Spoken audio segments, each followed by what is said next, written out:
After the election, the political situation in the US can be projected. Incoming President Trump has vowed to eliminate the plight of progressivism. Even now, some North American and Chinese individuals have yet to face a reality. The progressive line lacks support because such narratives are detached from reality. A major pillar of this is identity politics, the fervent discussion of identity yet failure to truly understand one's own identity.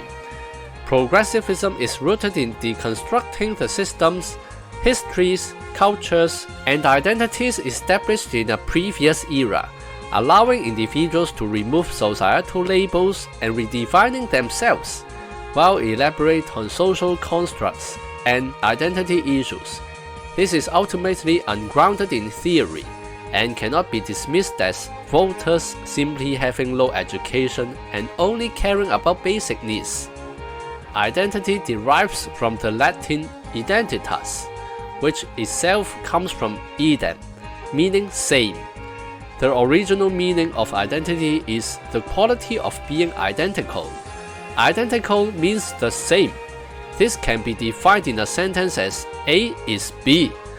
Conversely, stating B is A would also be correct, like an equation in math. Currently popular identity discourses use both the noun identity and verb identify, such as people saying, I identify myself as something.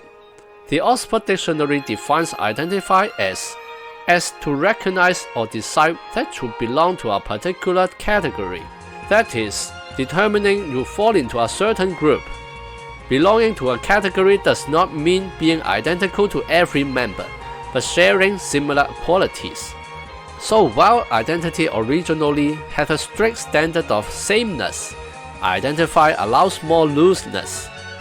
You don't need to take identity as strictly identical when understanding it. Discussing identity then allows plenty of arbitrary interpretation. The postmodern philosophy helped liberate people from baseless oppression with some valid efficacies that raised consciousness and drove social progress. Overthrowing existing systems, customs, and authorities was because they were untrustworthy, because they lacked grounding in facts and rigorous reasoning. But this philosophy has now developed to an extreme called wokeism, whose proponents claim to be an awakened group, while dissenters are still asleep. Since they are awake, they seek to rebuild what they've torn down, stripping away others' labels and rewriting and reapplying new ones endlessly in an obsession with redefining themselves. Influenced by this trend, many not self-identify as woke are still unconsciousness infected by it, enjoying defining their own identities. For example, taking on an occupation like architect or lawyer or designer and declaring that as their identity. But jobs can change anytime. It's merely a work role. Blue-collar workers rarely play these categorization games, simply focusing on their labor.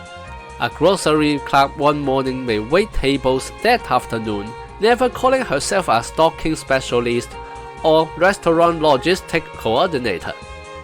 A sweaty mover may do interior renovation side gigs on weekends, without styling himself a logistic manager or design implementation officer. If reading books or gaining skills makes one professional, instead of fixating on this as an identity, one should first see their core identity as simply being human.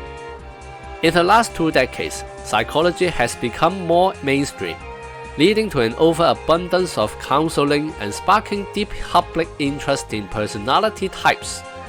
People casually take personality tests like reading horoscopes, then treat the results as rigidly defining themselves, boxing themselves into those labels.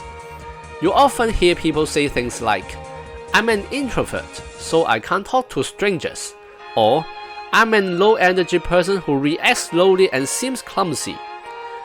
The general public doesn't understand the validity and scope of these personality tests, blindly applying the results to every aspect of their lives. They also fail to realize the test merely captures their personality state at that moment, not meant to permanently categorize them as inflexible old fools. Occupation, daily life, personality, these only partially shape a person's qualities, not the entirety. Even possessing certain qualities doesn't mean equating the whole person to those qualities or identities. Person A equals this quality, therefore is this identity. There is no such thing. The obsession with defining one's identity stems from the allure of having the spotlight on yourself, imagining being the center of attention, reflecting glory to admire. Even complaining about work frustration or enumerating personal flaws is ultimately just narcissism. This inward exploration glimpsing a momentary self is never the constant and true self, still less self-reflection. It's just endlessly circling around the topic of identity. I don't advocate Orientalism, but this issue could benefit from drawing wisdom from Chinese civilization to supplement modern Western trends' shortcomings. Chinese culture doesn't speak of identity, but of one's position and responsibilities. Position refers to roles like monarch, scholar, soldier, parent, child, friend, etc. Responsibilities are the proper duties tied to those roles. A ruler governing benevolently, a soldier bravely defending the nation, a father's kindness, a child's filial piety, friends being honest and understanding, all relating to social obligations and interpersonal relations, not self-defining some arbitrary identity, walling yourself off, advertising I'm this or I won't do that, neglecting responsibility, suppressing potential. That's not the true self. Self-professed woke individuals deconstruct the world while obsessing over setting up identity, constructing another set of cruel narratives, ultimately making contradictions. Everyone has one ID card reflecting their real identity, no other. And each ID belongs solely to that individual. No one else can claim it. If some still wish to play identity games, they could lobby to list 100 more fields on the ID to satisfy the perception of a more progressive, diverse, equal, and inclusive society. Please comment if you have any ideas. You may also like, subscribe or share this video. Your action can spread the message. See you on the next video.